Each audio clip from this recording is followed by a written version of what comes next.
Okay, Daniel, we have another special guest for you. Yes. Guess who? You haven't realized who that guest might be? No. Okay. I thought we were going to, just He talk follows you wherever you go. One of you. Let's talk about Apus. I think he acknowledged already that you won the debate, didn't he? Yes, Apus. Yeah. So we had an exchange in the past, a discussion.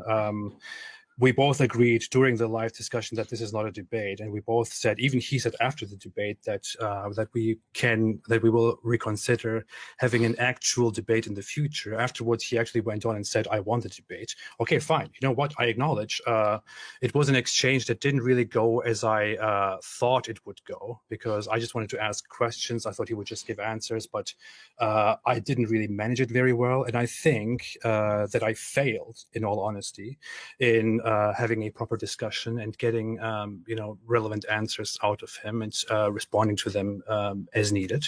So I think that was actually very good for him. I agree to that, and very bad for me and my purposes. I had no idea how to do those things. I was very new in doing those interviews. That said, we never had an actual debate. I never presented my actual arguments, my viewpoint, never argued for them or against yours, just to prove him wrong, to present a few points that I think are of importance.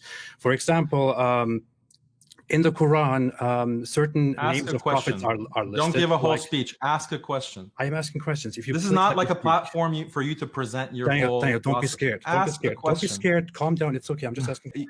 You're the one who had an anxiety attack on camera. Like, are you telling me not to be scared? I have an anxiety disorder, also a depression. Yeah, I know. I'm not making fun of it. I'm just saying you need to be careful. Yes, you did because of your disorder. You did make because of your disorder. You're personally attacking me again. Stop personally attacking me. Just let me speak. I have a question for you. So you have this anxiety problem, which I'm sorry about it, but did you have it before you became apostate or after you became apostate? Before. I've had it all my life. I've had ADHD, depression, anxiety, and all of that since I was about 12 years old. It has nothing to do with apostatizing.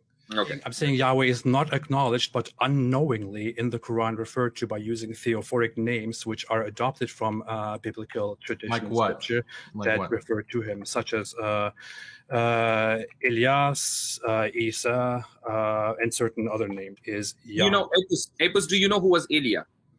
Was a prophet according to the biblical tradition and according to Islam. So Elias cannot be Elia? What do you mean? Elias cannot be Elia. You're saying Elias is Yahweh, right?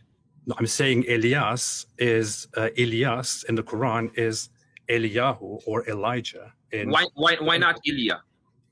Who is Elia? You said he was a prophet. You just said it. I'm saying Eliyahu, Elijah. I'm asking about that is Elia. the same prophet. I'm asking about Elia. Who's Elia? Which Elia are you referring to? That Elia was a prophet. Okay, I thought we were talking about the same person. I thought we were talking about Eliyahu or Elijah, right? That's what we're talking about.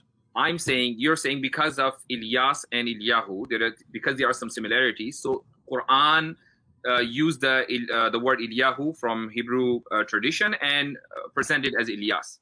What I'm saying is that you are aware that there is a personality in the Hebrew tradition and his name is Elia, and Elia was a prophet. You just acknowledged. So why not Elias can be Elia? I don't understand what that means. I don't understand what you're asking me. I really don't understand what you're asking me. I'm sorry, but please. One last point. So okay. Daniel just acknowledged the hypothesis that the Israelites probably corrupted their own beliefs and adopted Yahweh into their beliefs in Scripture some time ago. According to the hypothesis, this happened maybe around, 1000 BC. I might be completely understating this. It might be much longer than that. But according to the Quran, there are certain prophets which, when we look at the timeline, came long after this supposed corruption happened. So the Israelites corrupted their own religion. They corrupted their own scripture. They adopted a false name for their polytheistic God named Yahweh. And after that, certain people came, just like Elijah, for example, who is mentioned in a very honorable way in the Quran. And those people are considered righteous people who led the Israelites, who led the Hebrews, and they are honored within the Quran.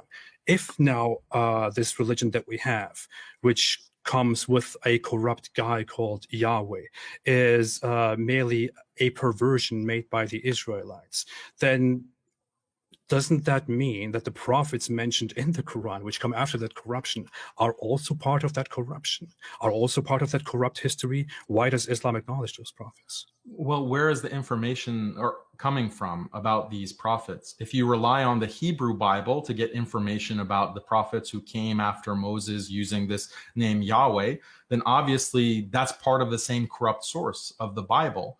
But the Quran, when the Quran speaks about the prophets who are coming after Moses, it is giving the true story, the actual story, that they are fighting against shirk, they're fighting against polytheism, and they're instituting and calling people to tawheed, to the oneness of God and monotheism.